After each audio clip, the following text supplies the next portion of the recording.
Muchísimas gracias. Bueno, ante todo, gracias a vos, José, por la invitación y por permitirme compartir este espacio con ustedes. ¿Y cuál es la idea para el día de hoy? La idea es hacer un breve recorrido, pensamos en los aspectos, ahí estamos, en los aspectos principales, digamos, en los principales cambios patrimoniales del derecho de familia y del derecho sucesorio. Yo les traje un esquema como para ir avanzando. La idea es ver primero régimen de bienes del matrimonio. Me pidieron los organizadores, ¿se ve mejor allí? Bien, los organizadores me pidieron régimen de bienes del matrimonio, un breve recorrido por el régimen de uniones convivenciales, que digamos lo nuevo que se viene, que ya está, y vamos a finalizar con algunas nociones de derecho sucesorio, más que nada apuntando a la ampliación de la libertad de testar y cómo quedaron el tema de orden sucesorio y las legítimas. De todos modos, como sé que esto es una actividad de divulgación y de interés general, porque el derecho de familia y el derecho sucesorio nos toca a todos, si tienen alguna duda, me paran, y si hay algún tema que no vamos a tocar, no quiero que se pongan incómodos y estén en la silla diciendo, ay, ¿cómo queda el régimen de los alimentos para el hijo menor de edad? Me levantan la mano, cortamos, hacemos un pequeño paréntesis, evacuamos las dudas y seguimos, ¿sí? La idea es que aprovechen, aparte, a mí me gusta trabajar mucho interdisciplinariamente, yo trabajo en Facultad de Bioquímica, con bioquímicos, biotecnólogos y demás, así que la idea es esa, tratar de que mutuamente nos llevemos algo de este encuentro. Bien, régimen de bienes del matrimonio. A mí me gusta mucho el concepto del doctor Zambrisi, porque él dice que el régimen de bienes es el conjunto de normas que regulan las relaciones de carácter patrimonial entre los esposos, pero también las de los esposos con terceros, es decir, no solo los bienes, sino también el régimen de deudas. Ustedes saben que el Código de Vélez, que rigió nuestra vida civil durante más de 140 años, sufrió un montón de reformas parciales. Yo les traje algunas de las leyes que reformaron particularmente el régimen de bienes. Cada una de estas leyes apuntaron a ir respondiendo a las necesidades de la época. Por ejemplo, ustedes recordarán que el Código de Vélez, o en el Código de Vélez, el marido era el administrador legal y forzoso de todos los bienes, inclusive de la mujer. Entonces, la ley 11.357 de los derechos civiles de la mujer fue un gran hito en el camino hacia la igualdad de los cónyuges. ¿Por qué? Porque le otorgó a la mujer la facultad de administrar y de disponer los bienes que adquiría con su trabajo. Después tenemos la ley 17.711, fue la gran reforma del año 68. Esta ley fue la que le insufló al Código Civil un irregresable, decimos un irregresable sentido social. ¿Por qué? Porque se encargó en régimen de bienes de proteger los intereses de los cónyuges, pero también de la familia. Entonces, por ejemplo, teníamos la reforma del artículo 1277 que disponía que para vender, por ejemplo, el bien inmueble que era asiento del hogar conyugal, no importaba si era un bien propio o un bien ganancial, había que pedir el asentimiento del cónyuge.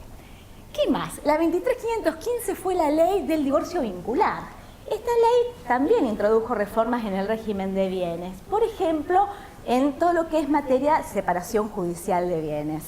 Y la última reforma grande que tuvimos en régimen de bienes fue la 25.781, que en realidad se conoce muy poco, pero fue en realidad para atender a compromisos que había asumido Argentina a nivel internacional. Resulta que la Argentina ratificó lo que es la Convención sobre eliminación de toda forma de discriminación hacia la mujer. Y teníamos un artículo del Código que decía que si los bienes gananciales eran de origen dudoso, eran administrados por el marido. Sé que entre tantas reformas eso había quedado así. Entonces, con esta ley lo que se hizo fue disponer que si había bienes gananciales que eran de origen dudoso, los cónyuges lo iban a administrar conjuntamente. Habrán visto que con tantas reformas parciales que hubo al régimen de bienes, este régimen de bienes estaba un poco confuso, poco sistemático y en algunas cuestiones generaba bastante incertidumbre, bastante inseguridad jurídica. Entonces, en términos generales, porque hay apóstoles y detractores de la reforma, pero en términos generales podemos decir que en materia de régimen de bienes la reforma fue un acierto. En general hay bastante consenso en la doctrina sobre el nuevo sistema que hay en materia de régimen de bienes. ¿Por qué? Porque ahora tenemos un régimen que es claro, ordenado y sobre todo que soluciona un montón de cuestiones que hasta el 31 de julio presentaban, digamos, conflicto. Así que, si esto fuera Facebook, le ponemos digamos, un me gusta al régimen de bienes. Nos peleamos por un montón de cosas, pero el régimen de bienes estamos bastante de acuerdo. ¿Cuáles son los antecedentes?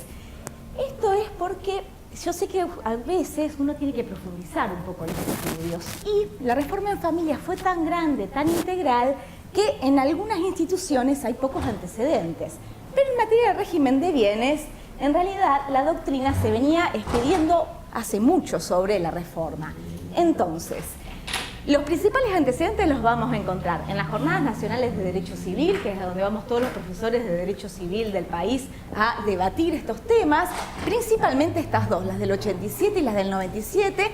Y además, el capítulo de régimen de bienes es prácticamente copia de los proyectos del año 93 y del año 98. El doctor Belucio estuvo en ambas comisiones reformadoras. Y la orden de la comisión reformadora fue seguir el proyecto del 98, que se apoyaba en el Código Civil francés, en el Código de Bélgica y en el Código de Quebec.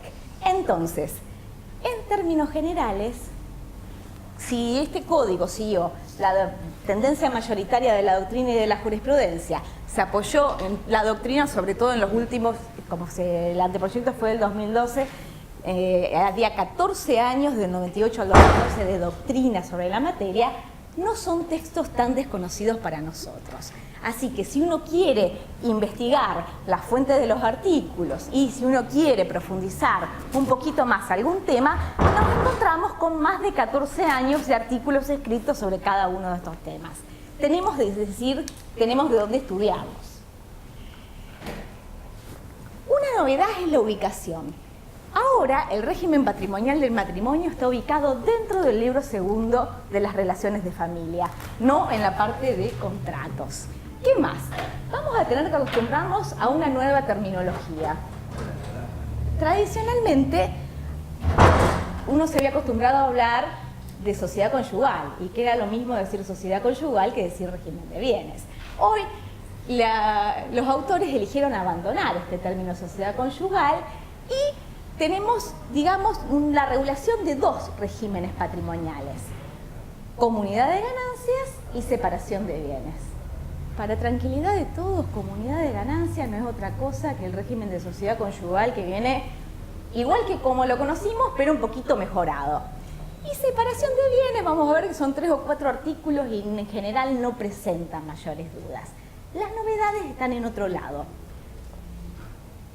¿Cuáles son las características generales del régimen de bienes? Vamos a tener que acostumbrarnos a que, como ahora hay dos regímenes, se introdujo un poco, se abrió el camino hacia la autonomía de la voluntad en la materia.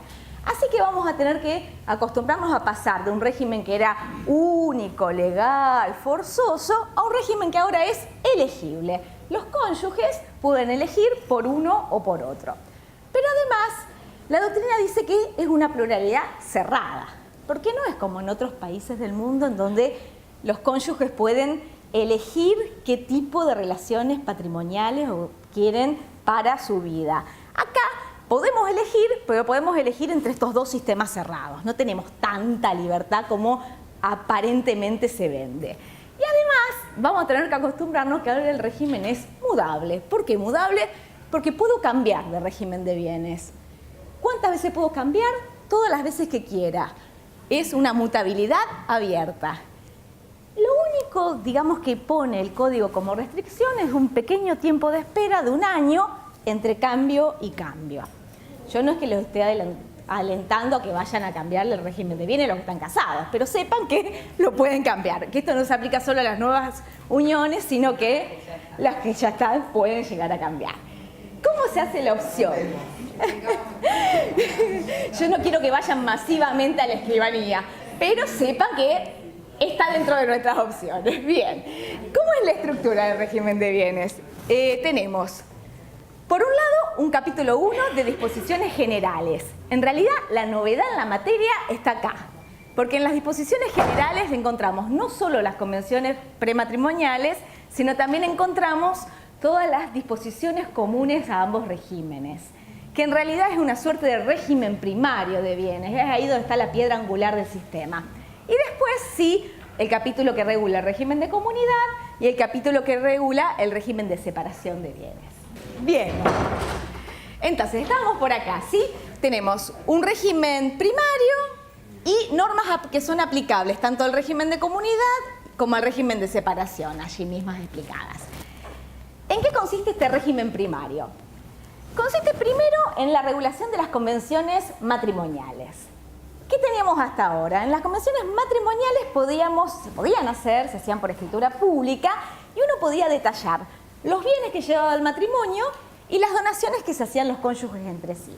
La novedad está que se incorporaron dos incisos. Hoy también puedo detallar las deudas que los cónyuges llevan al matrimonio y además si optan por alguno de los regímenes patrimoniales previstos en el Código. Si no dicen nada, si los cónyuges no hacen referencia ni al régimen de bienes, ni directamente hacen convención prematrimonial, vamos a ver que va a regir de modo supletorio el régimen de comunidad de ganancia, la ex sociedad conyugal. Pero si no, está esta posibilidad y es muy interesante el tema de la enunciación de las deudas. Así que bueno, la novedad está acá, en el régimen, en el poder enunciar las deudas por el impacto que puede llegar a tener el día de mañana en las recompensas entre los cónyuges. ¿Cómo debe hacerse la convención prematrimonial? Por escritura pública. Esta escritura pública va a recién tener efectos después de la celebración del matrimonio y debe anotarse marginalmente en el acta de matrimonio. Acá uno ya tiene que prender una lucecita. Si yo quiero saber bajo qué régimen de bienes están estos cónyuges, tengo que pedir siempre copia del acta de matrimonio. Esto es lo que van a hacer los bancos, etcétera, a la hora de otorgar un crédito. Porque uno allí va a saber cuáles son las relaciones que los están rigiendo. Vamos a ver que las modificaciones también deben inscribirse marginalmente. Pobre la gente de registro civil, que ya sé que algo estuvieron hablando, ¿no? Bien, bueno, estamos por acá. Modificaciones del régimen. También debe hacerse por escritura pública, también debe anotarse marginalmente al acta de matrimonio y, cuidado con esto, los acreedores anteriores al cambio de régimen que sufran perjuicios por tal motivo pueden declarar inoponible este cambio de régimen, o sea, solo respecto de ellos, pero tienen un año para hacerlo. Y ahí mismo, en este capítulo de disposiciones generales, tenemos las disposiciones comunes a todos los regímenes. Estas disposiciones comunes son normas de orden público, imperativas, inderogables, que cualquiera sea el régimen de bienes del matrimonio, van a ser aplicables. ¿Por qué aclaro esto? Porque no hay tanta libertad como parece. En realidad hay un régimen primario que es bastante fuerte, que es a donde tenemos que prestar más atención porque es lo más nuevito, y en realidad no importa cuál sea la forma que elijan para regir sus relaciones patrimoniales, va a haber determinadas cuestiones que los cónyuges van a tener que atender o que van a tener que hacerse cargo. Estas disposiciones tienden a tutelar el interés de la familia y el interés de terceros. Vamos a ver sobre todo eso en materia de deudas.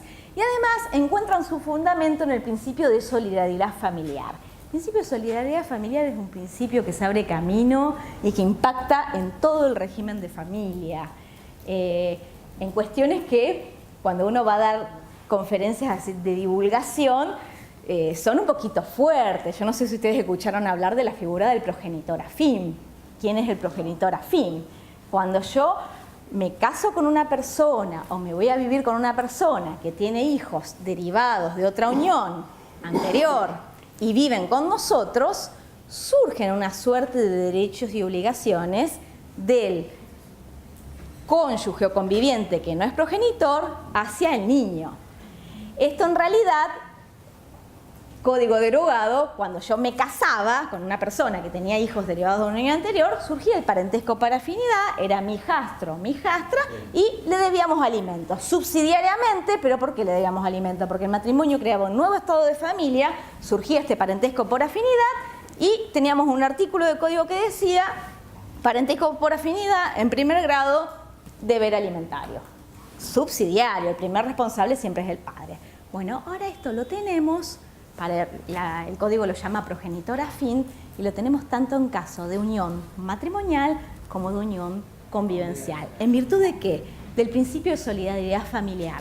Si una persona asume vivir en familia, integrar un nuevo núcleo familiar con alguien que trae hijos derivados de otra unión y en ese tiempo se hace cargo solidariamente, voluntariamente, de atender determinadas necesidades del niño, después, cuando esta unión se rompe, y acá viene un poco lo más polémico, sea una ruptura del matrimonio o una separación de una unión convivencial, durante un cierto tiempo el juez le puede llegar a fijar al progenitor afín o a la progenitora afín una cuota alimentaria. Por un cierto tiempo, subsidiariamente, porque el principal obligado son los progenitores, pero está todo en virtud del principio de solidaridad familiar. Esto es un poco para que vayamos viendo por dónde viene el cambio, ¿no? Que no solo es patrimonial. Yo les pido que no me peguen, yo nada más soy la mensajera, yo no escribí esto, comenté algún artículo, escribí algún capítulo de algún tratado, pero yo no lo escribí. Bien, a ver, ¿qué hay en este régimen primario? Medio rapidito para que tengamos una idea. El deber de contribución. Dice que los cónyuges deben contribuir a su propio sostenimiento, el del hogar y el de los hijos comunes, en proporción a sus recursos. Hasta acá más o menos lo que teníamos. Pero además, novedad, esta obligación se extiende a las necesidades de los hijos menores de edad, con capacidad restringida o con discapacidad de uno de los cónyuges que conviven con ellos. Esta es la piedra angular. Y vamos a ver que esto también se repite en uniones convivenciales. ¿Qué más dice este régimen primario? Trae una protección de la vivienda familiar. No importa si están en comunidad de ganancias o en separación de bienes, la vivienda está protegida. Ninguno de los cónyuges puede, sin el asentimiento del otro, disponer de la vivienda familiar, los muebles indispensables de ella, que es una novedad, ni transportarlo fuera de ellas.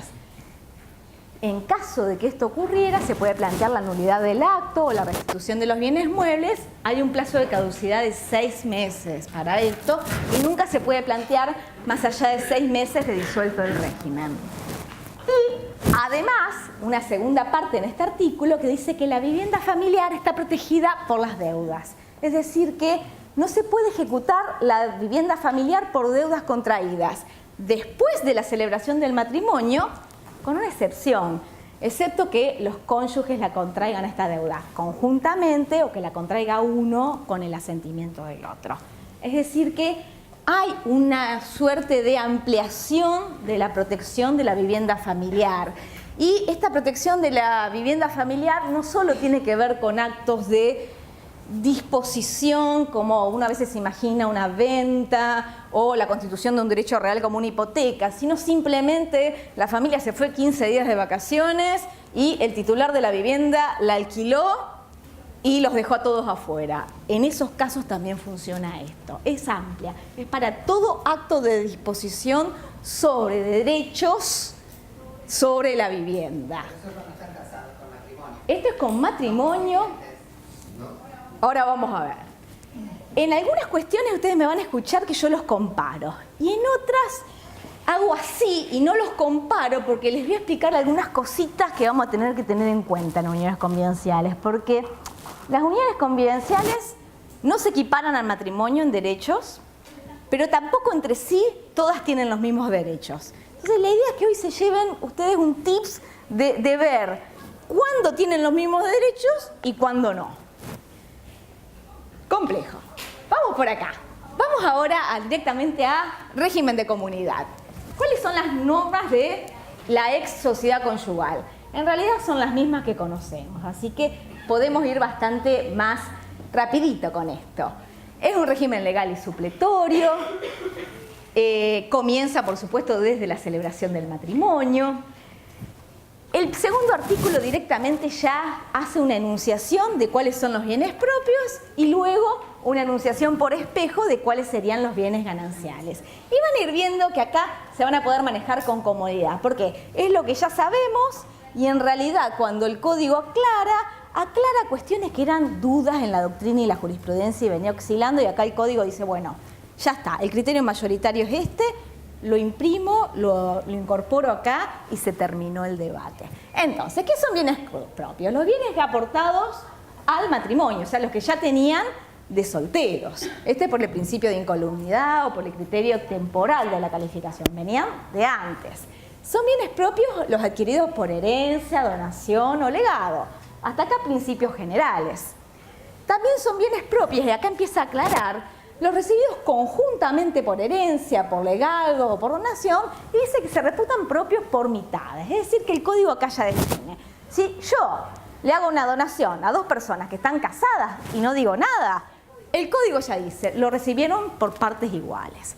Ahora, si quien realiza este acto asigna partes determinadas y dice, a vos te doy 1/3 y a tu marido le doy los otros 2/3, ahí sí estamos a la decisión del que hizo el acto de disposición. Y no son propios los bienes recibidos por donaciones remuneratorias. Esta es la regla, eran las donaciones que se daban para compensar un servicio, porque aquí hay ganancialidad. Entonces, de entrada dice que no, pero después aclara las excepciones, excepto que los servicios que se dieron lugar a ellos hubiesen sido prestados antes de la iniciación de la comunidad. O sea, que es una compensación de suerte, que tiene una suerte de compensación económica en realidad esta donación, pero es una especie de pago por un servicio que ya se hizo. Entonces, también por el criterio temporal serían propias. ¿Qué más? El principio de permuta o de subrogación real. Yo tenía un bien propio, lo vendo y me compro otro bien propio. Entra en la misma calidad en la que se fue el otro bien. Sin embargo, dice, y cuidado acá, ¿se acuerdan que muchas veces se planteaba el tema del saldo? Sí, tenía un auto de soltero, pero se casó y un tiempo después lo cambió y se compró un 0 kilómetro. ¿Vale el principio de subrogación real si lo que puso era mucho más que lo que tenía? Entonces ahí dice, o trata el tema del saldo. Si el saldo es superior al valor del aporte propio, el nuevo bien es ganancial, se cambia la calificación. Pero por supuesto, sin perjuicio de la recompensa que le vamos a deber al que hizo ese aporte originario que era propio. Es decir, viene solucionando, nos puede gustar o no, pero por lo menos está claro qué pasa si hay un saldo, qué pasa si el saldo es superior, etcétera, etcétera, etcétera. ¿Qué más? Los créditos o indemnizaciones que se subrogan al patrimonio de los cónyuges a otro bien propio. Tenía un bien propio, hubo destrucción total, me paga el seguro, la indemnización, ese dinero ingresa como bien propio también. ¿Qué más tenemos por allí? Los productos de los bienes propios, con excepción de las canteras y las minas, acá no hay cambio. Esto es buenísimo para un país ganadero como el nuestro. Las crías de ganados propios que reemplazan al plantel, a los animales que faltan por cualquier causa, son propios. Pero cuidado, porque esto era algo que se planteaba mucho con las mejoras. Sin embargo, si se ha mejorado la calidad del ganado originario, las crías van a ser gananciales y la comunidad le va a deber al cónyuge propietario una recompensa por el valor de ganado propio que aportó. Nos puede gustar o no, pero está solucionado, ¿sí? ¿Qué más? Perdón, fui para atrás. Los adquiridos durante la comunidad, aunque sea a título oneroso, si el derecho incorporado al patrimonio ya existía al tiempo de su iniciación, es decir, los que tenían alguna causa o título anterior. Y después aclara algunos supuestos. Por ejemplo, ¿qué pasa cuando el acto anterior estaba viciado y luego se confirma? Dice que los adquiridos en virtud de un acto anterior a la comunidad, por ejemplo, viciado de nulidad relativa, cuando se confirma, por supuesto, va a ser propio. También son los originariamente propios que por algún motivo vuelven al patrimonio del cónyuge, sea por nulidad, por rescisión del acto, por revocación, etc. Larga la enumeración, los incorporados por accesión a las cosas propias, el típico caso del terreno.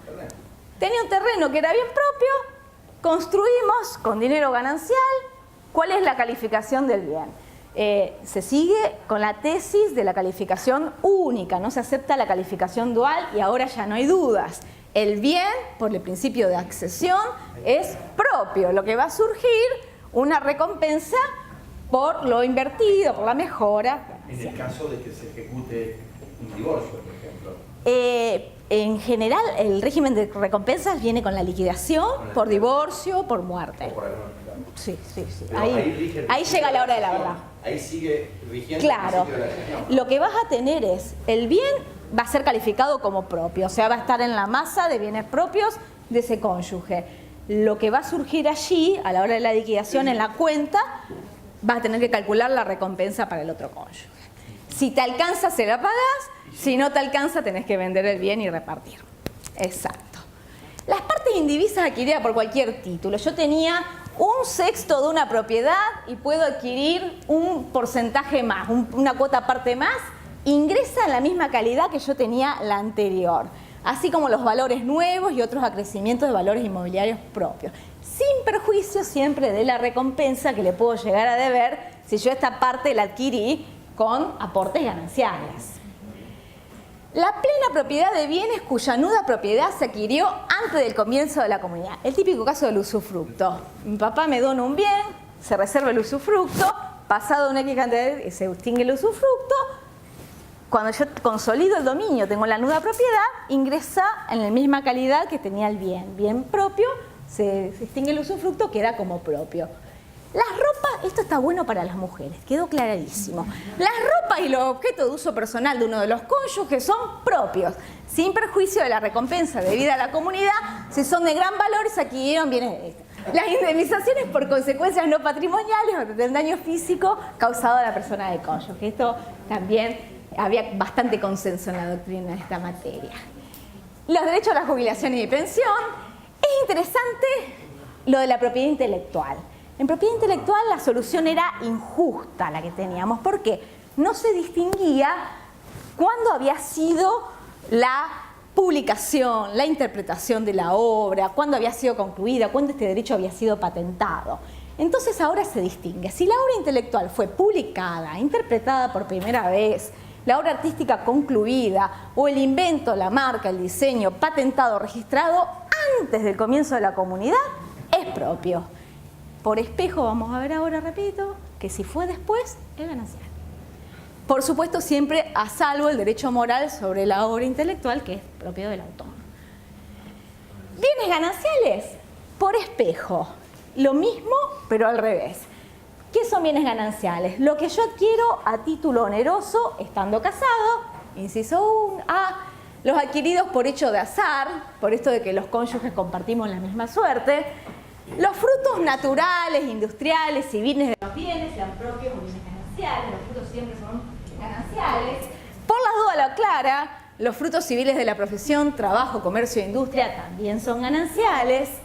Lo devengado como consecuencia del derecho de usufructo de carácter propio, los bienes adquiridos después de la extinción de la comunidad por permuta, este es el artículo reflejo del 463 al C, que decía como acá, los adquiridos por permuta por el principio de subrogación real eran propios, acá van a ser gananciales. ¿Qué más tenemos como bienes gananciales? Los créditos o las indemnizaciones que se subrogan en un bien ganancial, las crías de ganado que reemplazan en el plantel a los animales que faltan por cualquier cláusula, o sea, sean gananciales, lo que reemplazan entran como gananciales, siempre cuidado con las excepciones. Y las crías de ganados propios que ceden el plantel original, o sea, continúa el artículo anterior. Los adquiridos después de la extinción de la comunidad, si el derecho a incorporarlo al patrimonio había sido adquirido a título oneroso durante ella. Yo firmé el boleto de compraventa y pagué el total, pero escrituré 15 días después de que se disolvió la comunidad, por muerte, por divorcio.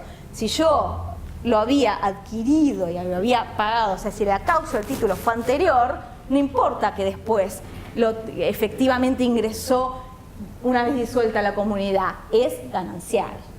Y los adquiridos por título oneroso durante la comunidad en virtud de un acto viciado por nulidad relativa. Acá casi todos son espejos de lo anterior. Los originariamente gananciales que vuelven al patrimonio ganancial de un cónyuge por nulidad, por resolución. Los incorporados por accesión a las cosas gananciales, al revés, el ejemplo de terreno, pero al revés. Las partes indivisas adquiridas por cualquier título, acá era al revés, tenía una parte indivisa ganancial, si incorporo otra, sigue en la misma suerte, en la misma calidad. La plena propiedad de los bienes cuya nuda propiedad se adquirió a título oneroso durante la comunidad, lo mismo. Y aclara acá, no son gananciales las indemnizaciones percibidas por la muerte del otro cónyuge, incluso las provenientes de un contrato de seguro. Deudas. ¿Cómo responden los cónyuges por deudas? El principio sigue siendo que los cónyuges, o sea, la irresponsabilidad o la separación de deudas. Cada cónyuge responde con todo su patrimonio, bienes propios o bienes gananciales, por las deudas que él contrae. Las excepciones están acá. En régimen de comunidad, dice que cada uno de los cónyuges responde frente a sus acreedores con todos los bienes propios y gananciales, pero por los gastos de conservación y reparación de los bienes gananciales, responde también el otro, el que no contrajo la deuda, y la responsabilidad se extiende solo con los bienes gananciales. ¿Dónde está el cambio? Antes respondían solamente con los frutos de los bienes. Hoy se extiende al bien. O sea, hoy el acreedor, no del que fue y firmó y contrajo la deuda, el acreedor del otro, que a lo mejor ni se enteró, le puede no solo ir y embargar el bien, sino se lo puede ejecutar. Antes esto no estaba. Esto es una extensión, pero se lo ve bastante bien en materia de doctrina, porque se daba soluciones injustas. A ver, contrataban para hacer una gran reforma en la casa y hacían endeudar al insolvente y después el acreedor no le podía cobrar. Entonces ahora en algunas cuestiones se ve como más justa la responsabilidad. ¿Cómo se gestionan los bienes? Como conocíamos siempre. La administración y disposición de bienes propios y gananciales. En general, en bienes propios, cada uno conserva la libre administración y disposición. La excepción está la disposición de derechos sobre la vivienda familiar. En materia de bienes gananciales, la administración y disposición corresponde al cónyuge que los adquirió, o sea, los que tenía en su masa, pero es necesario el asentimiento del otro para enajenar bienes registrables, y aclara un poquito más qué pasa con las sociedades. Entonces dice las acciones nominativas no endosables y las no capitulares, las participaciones en sociedades que no están exceptuadas en el inciso anterior, y también para disponer de los establecimientos comerciales, industriales, agropecuarios. Y cuidado acá, también requieren asentimiento las promesas de estos actos, así que firmar boleto de compra-venta también hay que traer al cónyuge. Bienes adquiridos conjuntamente, conjunto. Cualquiera sea la administración y disposición, corresponde en conjunto a ambos, cualquiera sea la importancia de la parte de cada uno. En caso de disenso, hay que pedir autorización judicial. ¿Cómo se extingue el régimen de comunidad? Muerte, nulidad de matrimonio, divorcio, separación judicial de bienes, hasta aquí todo normal. Y ahora por modificación, o sea, los cónyuges deciden cambiar de régimen de comunidad a régimen de separación. Para los abogados es interesante que ahora está muy bien reguladita la indivisión poscomunitaria, cómo liquidar. Es decir, ya no tenemos dudas cómo hacer la partición, pero estas son normas más procesales, más cuestiones judiciales que no creo que sean de mayor interés acá, pero sí saberlas que están y que por lo menos hay una cierta tranquilidad y consenso en la materia. Y respecto al régimen de separación, son 4 articulitos nada más. Primero habla de la gestión de los bienes y dice que los cónyuges cuando eligen régimen de separación tienen libertad. Libre administración y libre disposición de los bienes personales, se llaman. No son ni propios ni gananciales, son bienes personales. La restricción, lo que vimos en el régimen primario, es respecto de los actos de disposición sobre la vivienda familiar. Ahí tienen que venir a firmar los dos. Y además, cada uno de ellos responde por las deudas por él contraída, excepto en el artículo 461, o sea, no importa quién contrajo la deuda, si la deuda se contrajo para atender a las necesidades del hogar o de los hijos, ambos pueden llegar a responder. El acreedor le puede reclamar al que firmó, al que contrajo la deuda, como al que no. Y prueba de la propiedad. Cada uno de los cónyuges puede demostrar la prueba de la propiedad de los bienes por cualquier medio. Los bienes cuya propiedad exclusiva no se pueda demostrar, se presume que pertenecen a ambos por mitades. Esto generaba mucho conflicto antes, ahora está resuelto. Se generaba mucho conflicto sobre cómo se iba a instrumentar y en realidad la ley fue clarísima. Si no se dice, es por mitades. Y cuidado acá, porque ¿qué pasa con este condominio si son dueños por mitades? En general lo tratamos como un condominio, como el que conocemos, pero hay una restricción. Demandada por uno de los cónyuges la división de un condominio, entre ellos, el juez puede negar si afecta el interés familiar.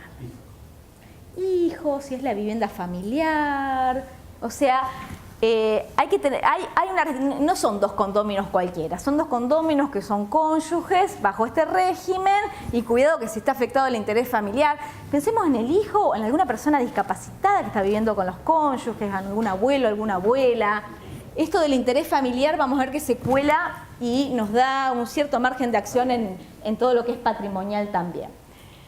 Y cuando cese el régimen por disolución del matrimonio, o sea, divorcio o muerte, o por la modificación del régimen, quieren volver al régimen de comunidad, pueden hacerlo.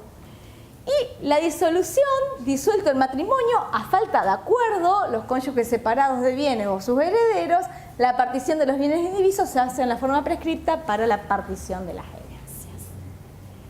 ¿Hasta qué régimen de bienes? ¿Dudas? Si no tienen dudas, yo les aseguro que acá van a venir. Uniones convivenciales. ¿Qué es esto de las uniones convivenciales? Yo se los voy a tratar de explicar de la forma más clarita posible, porque a nosotros a veces nos cuesta entenderlos y uno tiene unos cuantos años de estudiar cómo se podía llegar a implementar esto.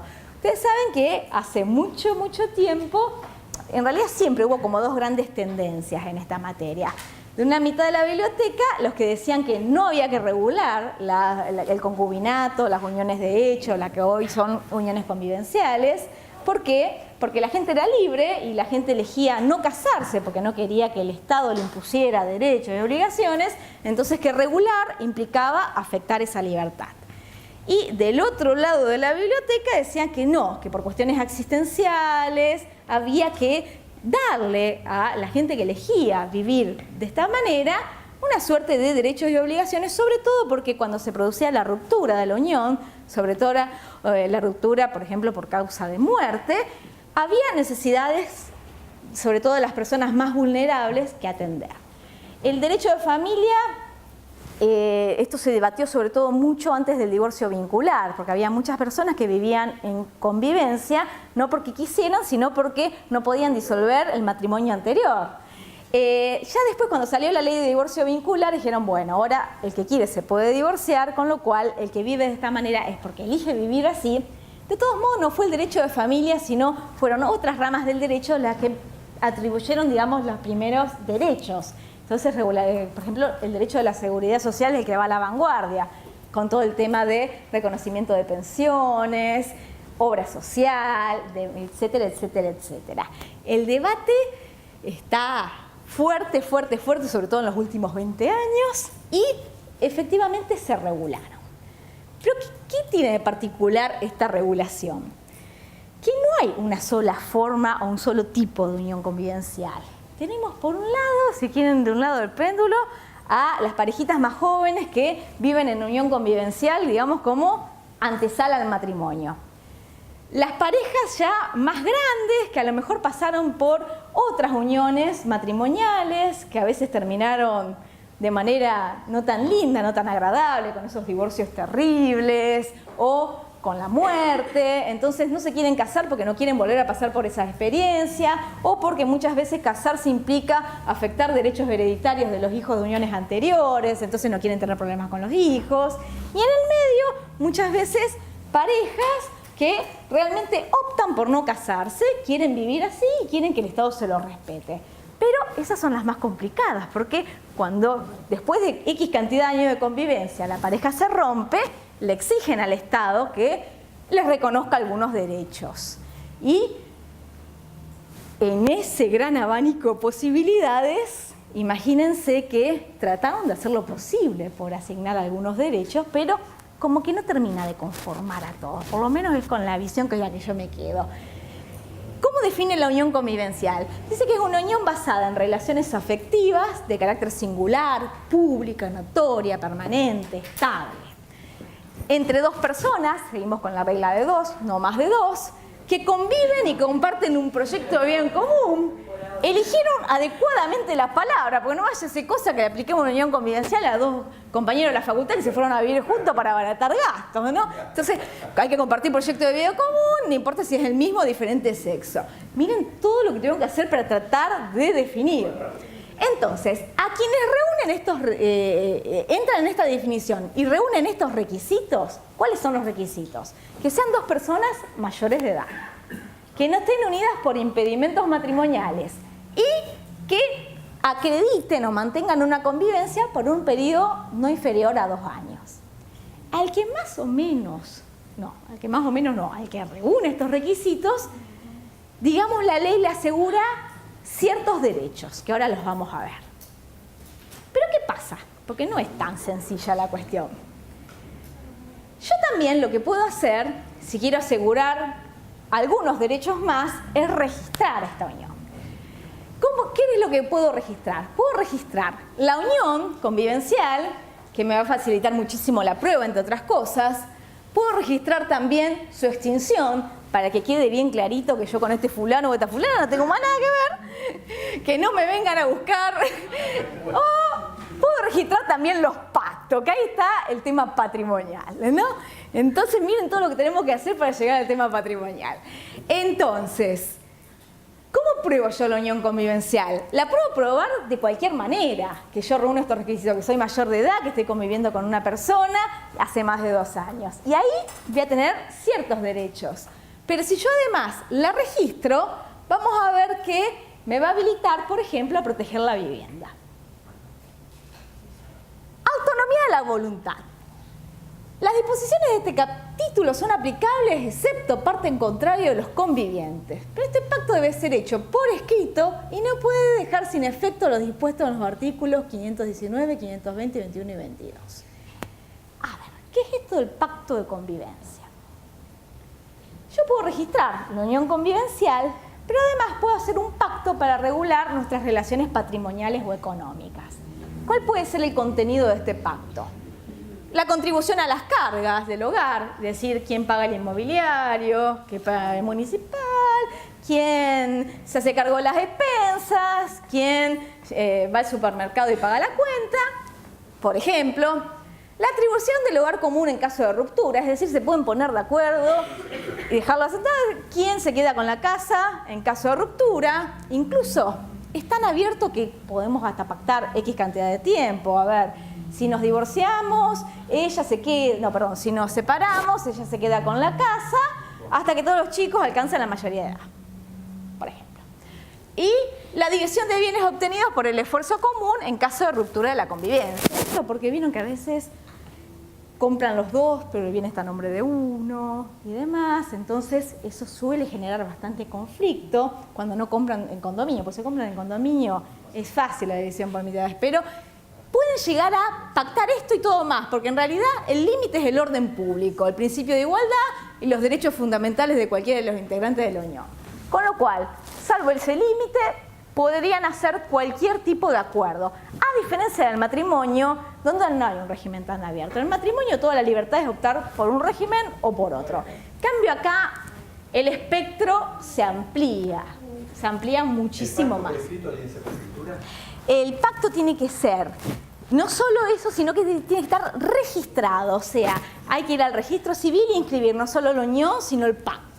Modificación, rescisión, los pactos pueden ser modificados o rescindidos por acuerdo de ambos convivientes. El cese de la convivencia extingue los pactos de pleno derecho hacia el futuro. Por eso es importante también registrar la extinción. Momentos a partir de los cuales se producen efectos respecto de terceros a partir de su inscripción. Efectos. ¿Cuáles son los efectos? Los efectos patrimoniales dice que las relaciones económicas, vieron que a veces se dice económica y a veces se dice patrimoniales, bastante complejo. Las relaciones económicas entre los integrantes de la unión se rigen por lo estipulado en el pacto de convivencia, es decir, que si hay pacto de convivencia, el pacto les diría que es supremo. A falta de pacto, cada integrante de la unión ejerce libremente las facultades de administración y disposición de sus bienes, porque no están casados. No les podemos restringir la administración y disposición. Sí, hay una suerte de derechos, yo se los puse con un asterisco, que van para todos y todas, digamos. Tengan pacto, no tengan pacto, lo registren, no lo registren, registren la unión, no registren la unión, todos tienen estos derechos. Asistencia, curiosamente no dice alimentos, dice asistencia, con lo cual ya estamos peleándonos si asistencia incluye alimentos o solo asistencia moral o si también es asistencia material. Contribución a los gastos del hogar. Una valladolina ya está, con una valladolina ya cubrimos, ya está para siguiente. ¿Vos decís? No sé. Tienen que contribuir a los gastos del hogar. Responden por las deudas frente a terceros, es decir, los convivientes son solidariamente responsables por las deudas que uno de ellos contrae con terceros de conformidad a lo dispuesto en el artículo 461, es decir, las deudas que se contraen para atender a las necesidades del hogar o de los hijos.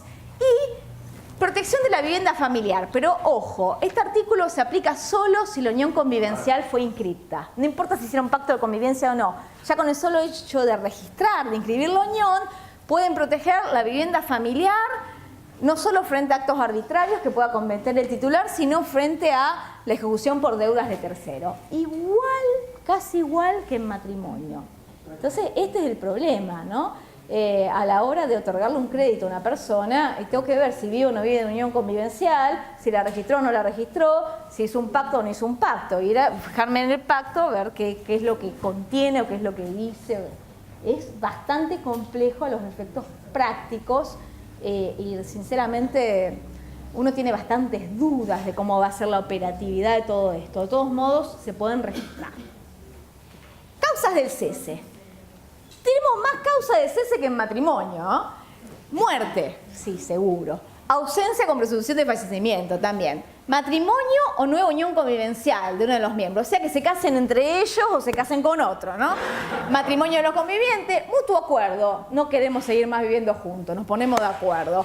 Voluntad unilateral de uno de los convivientes, pero cuidado acá, notificada fehacientemente al otro. Así que si me voy, por la duda le mando una carta de documento para que se entere que me fui y quede clarito que se extinguió. Y cese de la convivencia mantenida. La interrupción de la convivencia no implica su cese si obedece a motivos laborales. Es bastante complejo salirse de la unión convivencial. Yo creo que es más fácil el divorcio express. Bastante complejo, el divorcio express parece más fácil. Bien. Y algunas perlitas que yo les traigo, no sé cómo ando con el tiempo. ¿Estoy bien? Sí. Ah, bien, bien. Algunas perlitas que no son muy conocidas. Atribución del uso de la vivienda. El uso del inmueble que fue sede de la unión convivencial puede ser atribuido a uno de los convivientes en los siguientes supuestos. Pobre juez de familia. 1. Si tiene a su cargo el cuidado de hijos menores de edad con capacidad restringida o con discapacidad. Fíjense que no dice que sean hijos en común de los convivientes. Puede ser... Claro. B.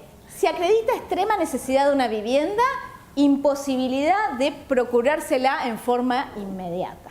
Es decir que en esos dos casos, uno u otro, o ambos, se puede quedar viviendo en la que era sede de la unión convivencial.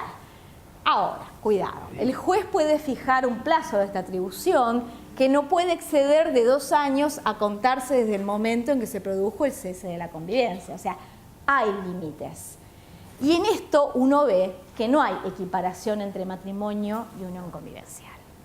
Porque imagínense en el caso de una pareja con hijos comunes, con hijos menores de edad, se puede quedar él o ella, que se quede más tiempo a cargo de los hijos viviendo, pero tiene un límite temporal. No es de por vida o hasta que el nene alcance la mayoría de edad, etc. Lo mismo lo vemos en derechos hereditarios.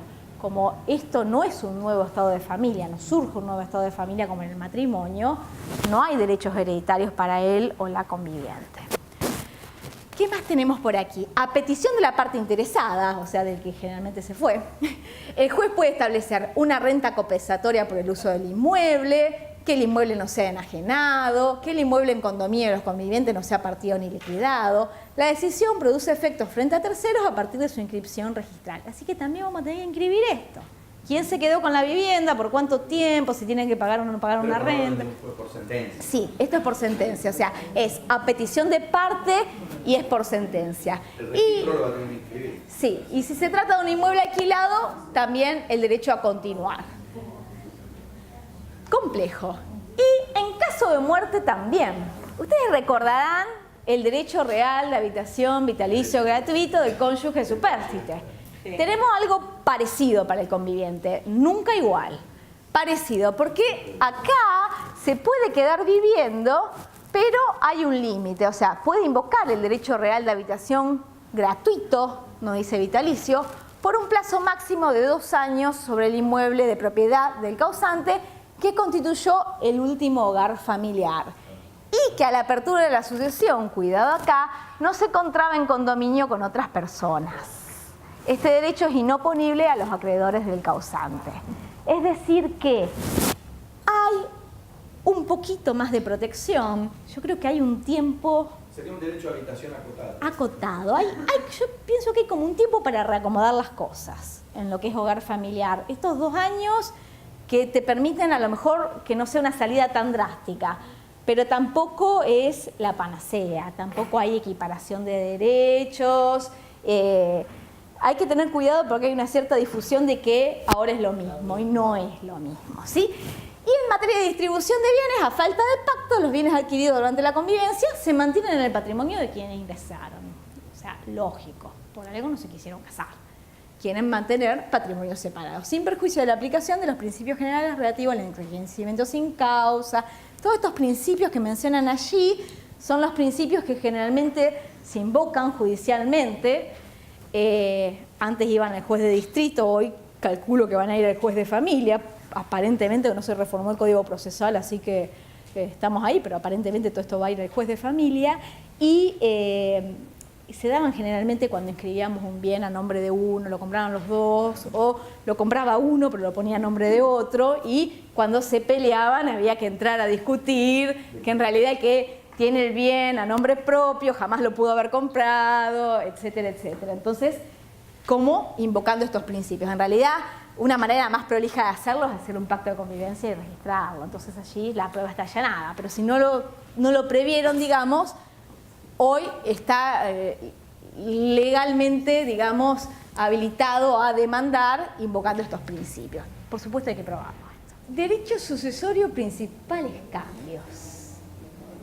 A ver, en derecho sucesorio, en general, los cambios fueron muy puntuales.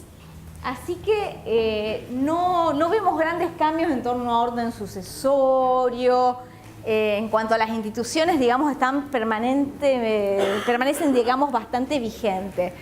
Sí se eliminó la figura de la desheredación, sí hubo cambios con el tema de defecto repersecutorio de la acción de reducción, pero en términos generales hay cierto consenso, o sea que en sucesores en general seguimos teniendo al heredero, que ¿qué se lleva el heredero? Una parte alícuota de la herencia, el legatario que recibe uno o varios bienes particulares, en particular, la figura nueva del heredero de cuota, que dice que son los herederos instituidos en una fracción de la herencia, o sea, los instituye el causante a través de un testamento. En materia de capacidad para suceder, hay que ser persona humana, ya no se habla más de persona física, sino se habla de persona humana o persona jurídica, ambas pueden recibir bienes por herencia. La figura de la indignidad, esta forma de excluir al heredero que, digamos, se portó mal, acá lo más criticado tal vez es que se eliminó la figura de la desheredación y se ampliaron las causales de indignidad. Con respecto a la ampliación de las causales de indignidad, en realidad lo que se hizo fue reformular los artículos para acoger algunas sugerencias de la doctrina en torno a situaciones que no eran tan justas. Qué sé yo, antes solamente se excluía al padre que no pasaba alimentos conforme a su condición y fortuna, y hoy se dice, se excluye a cualquier pariente obligado, a cualquier persona, pariente o cónyuge, que tiene una obligación alimentaria y no suministra alimentos cuando está legalmente obligado. Pero en términos generales, al haberse ampliado las causales de indignidad, sobre todo la última causal recepta a los que son las causales de ingratitud para las donaciones, en los fundamentos del proyecto uno ve que al haberse ampliado se justificó la eliminación de la desheredación. ¿Qué entendió el codificador? Que no era necesario regular 2 sanciones para situaciones que eran prácticamente iguales. Entonces, le quitó al causante la facultad de desheredar al heredero forzoso que cometía alguna ofensa hacia él. Hoy puede quedar afuera igual de la sucesión, pero por indignidad. ¿Esto por qué lo critican los autores de derechos sucesorios? Porque en general en el derecho comparado hay como dos grandes sistemas, lo que hay, tienen casi libertad total de testar, que no tienen herederos forzosos, que uno le puede dejar todos los bienes al gato o a una fundación, y del otro lado del péndulo los países que tienen legítimas y herederos forzosos.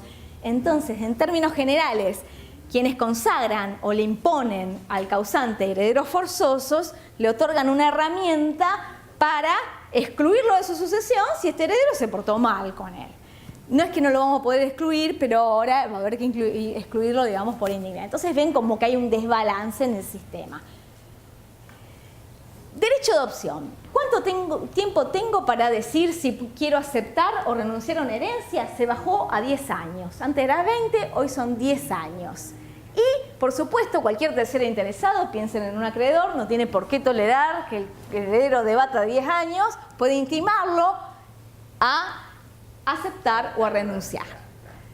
Renuncia. La renuncia antes se hacía solo por escritura pública, la bien llamada renuncia. Hoy se puede hacer o por escritura pública o por acta judicial que debe ser incorporada al expediente. La semana pasada estaba dando un curso con la gente del Poder Judicial, con la secretaria de los juzgados, y cuando hablábamos de la última parte del artículo dice siempre que el sistema informático asegure la inalterabilidad del documento, y se largaron todos a reír. Yo no sé qué quisieron decir, pero bueno, están las dos partes. Cesión de la herencia. Sigo pudiendo ceder mis derechos hereditarios, debo hacerlo por escritura pública, que es la forma admitida. El momento a partir del cual produce efectos era algo que se discutía mucho, hoy está claro. Entre los contratantes, desde que firman este convenio, esta cesión, respecto de otros herederos, legatarios, acreedores, desde que incorporan la escritura pública al expediente, o sea, desde que le damos publicidad. Y respecto del deudor de un crédito de la herencia, desde que se le notifica la cesión por todos los derechos que hay ahí involucrados, ¿no? Estado de indivisión. El estado de indivisión teníamos, o sea, la regla sigue siendo la partición. Esto lo que Vélez quería que la herencia se partiera, que esto no se moderara en el tiempo, pero después vino la ley 14.394, que fue esa ley ómnibus que incluyó bien de familia, ausencia con presunción de fallecimiento, indivisiones hereditarias forzosas. ¿Por qué? Porque muchas veces partir una herencia rápidamente podía ocasionar situaciones injustas. Entonces, como se derogó la 14.394, que es esa ley de bien de familia y demás, esas indivisiones hereditarias forzosas, un poquito reformadas, se incorporaron ahora en el Código.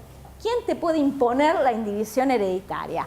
El causante, que nunca te puede imponer a sus herederos una indivisión por más de 10 años, excepto que, y trae excepciones respecto de estos bienes. Dice que puede imponerla también por 10 años o hasta que todos los herederos alcancen la mayoría de edad, la indivisión concretamente sobre un bien determinado, sobre un establecimiento comercial, industrial, agrícola, ganadero, que constituye una unidad económica, o sobre partes sociales, cuotas o acciones de una sociedad, de la cual es principal socio o accionista. El causante puede imponerla. Desde luego, si hay circunstancias graves o razones de manifiesta utilidad, dice el Código, los herederos pueden pedir el cese de esta indivisión. Pero esta es una herramienta que por allí permite que, sobre todo en el segundo caso, que hasta que todos los herederos alcancen la mayoría de edad, esto se sostenga un poquito más en el tiempo. Ahí vemos un poquito la función social. También pueden pactar los coherederos la indivisión. Se ponen de acuerdo y lo pactan por 10 años, puede ser total o parcial, o sea, sobre todos los bienes de la herencia, sobre algunos bienes en particular. El plazo es renovable acá y esto, por supuesto, sin perjuicio de la partición provisional de uso y goce. Vos usás la casa de fin de semana, yo me manejo en el auto, etc. Y cuando hay herederos incapaces o con capacidad restringida, este pacto de indivisión requiere aprobación judicial. Hay control judicial sobre estos pactos. Esto es un poco amalgama lo que es propiedad, familia y empresa. Son normas que tratan un poco a proteger los intereses de la familia. Y antes teníamos que el cónyuge podía imponer una indivisión. Ahora, en realidad, lo regula de manera distinta. Habla de la oposición y contempla la oposición del cónyuge a que se parta, a que se divida un bien, o la oposición incluso de un heredero, que esto es nuevo. ¿Cuándo el cónyuge puede oponerse? puede oponerse a la división o la partición de un establecimiento que constituye una unidad económica o partes sociales, cuotas o acciones de una sociedad, cuando se ha adquirido o constituido en todo o en parte el establecimiento, o que es el principal socio accionista de la sociedad, o que participa activamente en su explotación. A veces porque aportó dinero, a veces porque está activamente participando de la explotación del establecimiento, podría oponerse. Por supuesto, esta oposición podría prorrogar la partición por 10 años, pero puede ser prorrogable judicialmente hasta el fallecimiento del cónyuge. Esto es interesante porque antes no estaba contemplado así. Eran 10 años y se terminó. También puede oponerse a que se parta la vivienda con sus muebles. ¿Qué vivienda? La que era residencia habitual, adquirida o construida total o parcialmente con fondos gananciales, y este derecho ahora es vitalicio. Antes era por 10 años, hoy es vitalicio. Esto porque muchas veces no se reúnen los elementos para invocar el derecho real de habitación vitalicio y gratuito del cónyuge. ¿Por qué? Porque a veces el cónyuge no deja un solo inmueble habitable, deja muchos. Entonces la casa entraría en la partición, al no reunirse ese elemento que sea el único inmueble habitable. Entonces, por lo menos, ahora se puede invocar esto. Y en el mismo término, el heredero puede oponerse a la partición de un establecimiento, pero fíjense, ¿cuándo ha participado activamente en la explotación de la empresa? O sea, ni siquiera le exige que haya aportado capital, con el solo hecho de demostrar que es él quien está participando activamente en la explotación. Modo de hacer la partición, no me voy a detener en esto, simplemente saber que están regulados, que la partición puede ser privada cuando son todos mayores de edad, están de acuerdo, o sea, hay unanimidad y son capaces y están presentes, y cuando hay incapaces, menores, terceros que se oponen o directamente no se ponen de acuerdo, no hay unanimidad, hay que hacer partición judicial. Lo interesante es el proceso de licitación. Si a mí me interesa que un bien me lo adjudiquen en mi juela, yo puedo pujar, puedo competir y ofertar un valor superior al del avalúo para quedarme con ese bien en mi porción. No estaba previsto. En realidad, vos sabés que Vélez lo había previsto y después lo bocharon. No me acuerdo en cuál de las reformas. Ahora como que vuelven a incorporarse este procedimiento. Y también, esto es nuevo, la atribución preferencial de un establecimiento. El cónyuge o un heredero puede pujar para que se le atribuya a este establecimiento, por supuesto con cargo a pagar el saldo, y dice, en caso de explotación en forma social, puede pedirse la atribución preferencial de los derechos sociales. Son instituciones nuevas que sobre todo son aplicables en los casos de empresa familiar. Yo se los planteo por allí porque lo pueden llegar a ver en materia de atribución de bienes. Y también están para otros bienes en particular. Y en materia de orden sucesorio, grandes cambios no tenemos, o sea, seguimos teniendo el derecho de preferencia por línea y dentro de la línea el derecho de preferencia por grado. La línea privilegiada, los descendientes que concurren con el cónyuge. A falta de descendientes llamamos a los ascendientes que concurren con el cónyuge. Si no hay ni ascendientes ni descendientes, se lleva todo el cónyuge supérstite, ¿sí? Y los colaterales son llamados cuando no hay herederos forzosos, o sea, ni ascendientes, ni descendientes, ni cónyuge. Se eliminó la figura de la nuera viuda sin hijos, que traía un montón de problemas. La nuera viuda. ¿Vieron que querían introducir el yerno viudo? Bueno, lo sacaron a los... A falta de... Yo estaba de acuerdo con la nuera viuda. Imagínense, a ver, se bancó que la suegra le sentara a los invitados en la fiesta de casamiento donde quería, que le invitara a toda la parentela y además de eso, encima que le reprochara que no había tenido hijos, porque era la nuera viuda sin hijos. Entonces, para mí era justo que por lo menos la pudiera heredar a la suegra, pero no, la eliminamos. Yo sé que estaba en minoría en la doctrina con la nueva viuda, pero bueno. A falta de herederos, los bienes corresponden al Estado. Sí. Mis compañeros de cátedra se ríen mucho. Bueno, sucesión del cónyuge. Acá hay un pequeñísimo cambio. Se cambió la redacción de matrimonio in extremis. Ahora, para que se dé la exclusión, si el causante muere dentro de los 30 días de contraída de matrimonio a consecuencia de una enfermedad que era existente al momento de la celebración, pero que era conocida por el supérstite y de desenlace fatal previsible. O sea, para que quedara excluido tienen que darse estos elementos, excepto que haya sido precedido por una unión convivencial.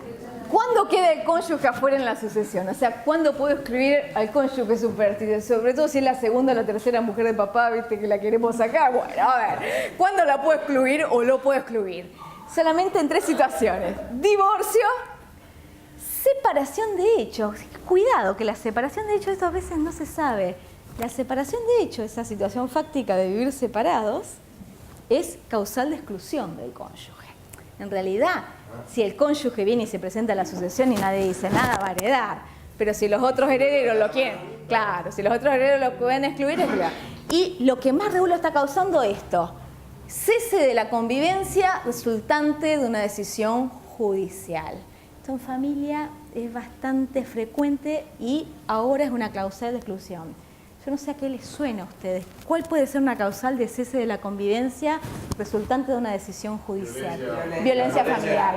Vieron que proliferan las causas de violencia familiar. Yo no me quiero meter en eso porque es un tema sumamente delicado y más en estos tiempos, pero sabemos que hay denuncias que son a veces un poquito apresuradas para obtener a veces la exclusión. O sea, hay situaciones reales y gravísimas y hay denuncias un poquito, digamos, apresuradas porque es una manera fácil de sortear el procedimiento de exclusión.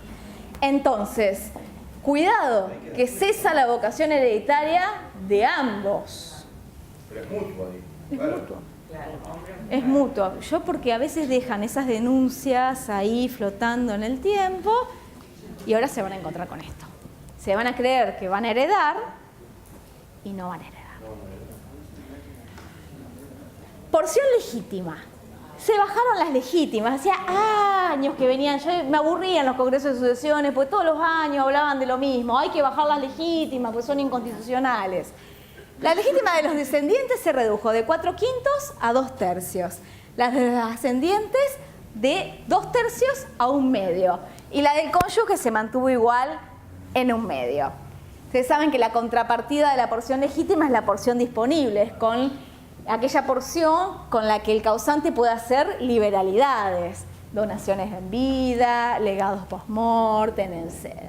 Y hay una fórmula muy clara para cómo calcular el monto de la legítima, que esto es muy técnico, pero hay que hacerlo bien a la hora de calcular si estoy excediendo o no y afectando a herederos forzosos. Y una institución interesante, ya con esto voy casi terminando, la mejora a favor del heredero con discapacidad. Cuidado porque acá el cambio es grande.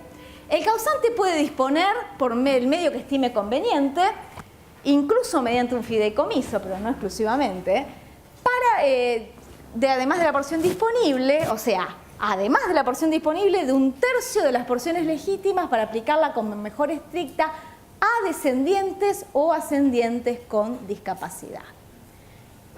¿Qué considera una persona con discapacidad? Lo define allí.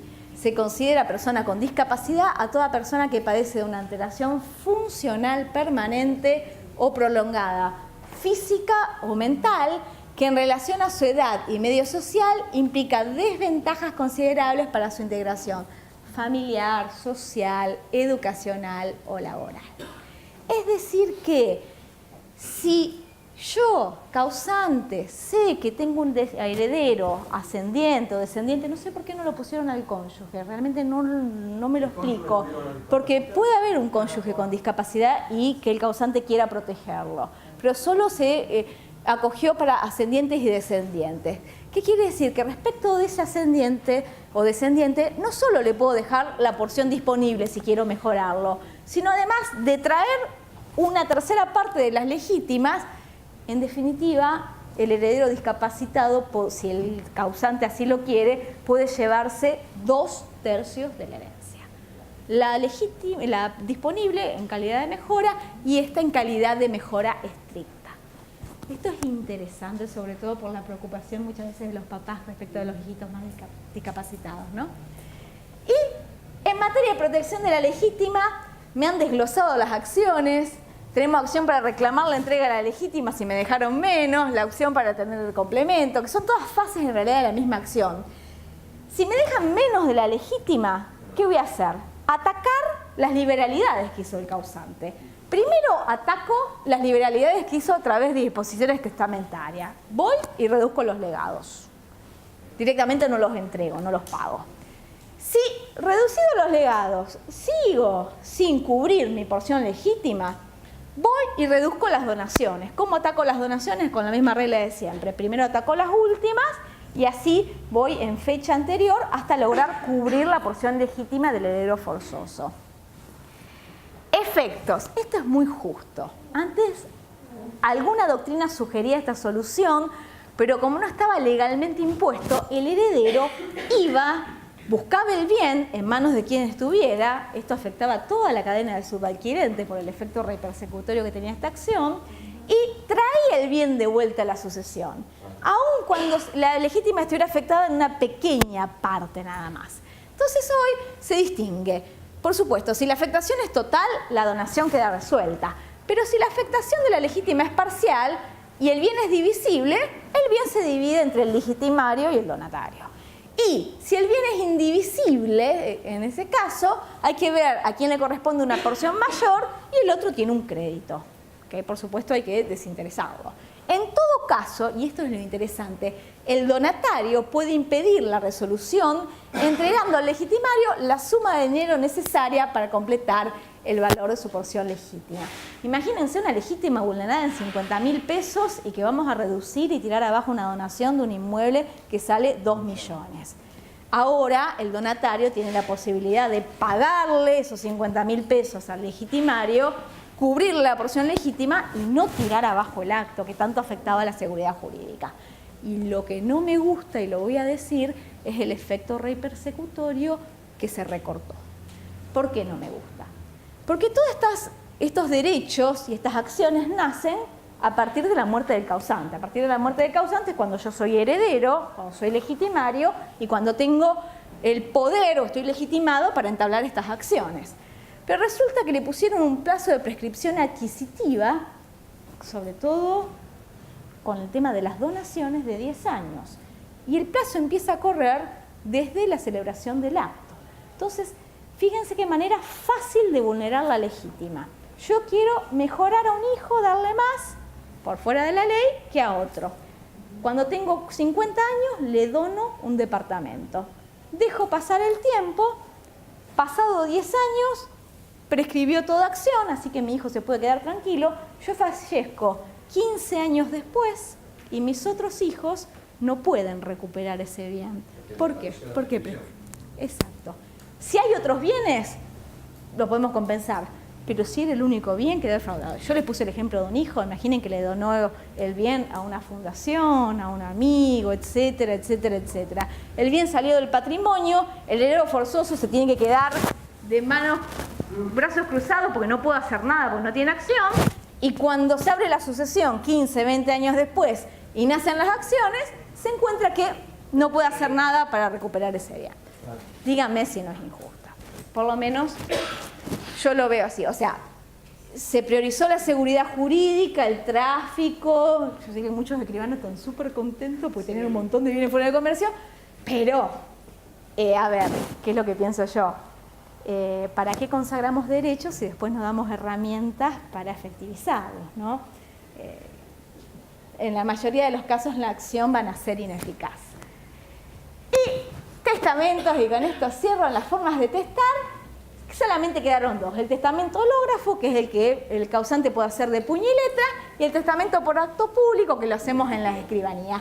Después no hay grandes cambios en materia de inhabilidades, institución de herederos, delegados, es lo que veníamos teniendo. Así que en términos generales, si bien se reforzó más esta función social de derecho sucesorio como instrumento de la familia, las líneas generales se mantienen.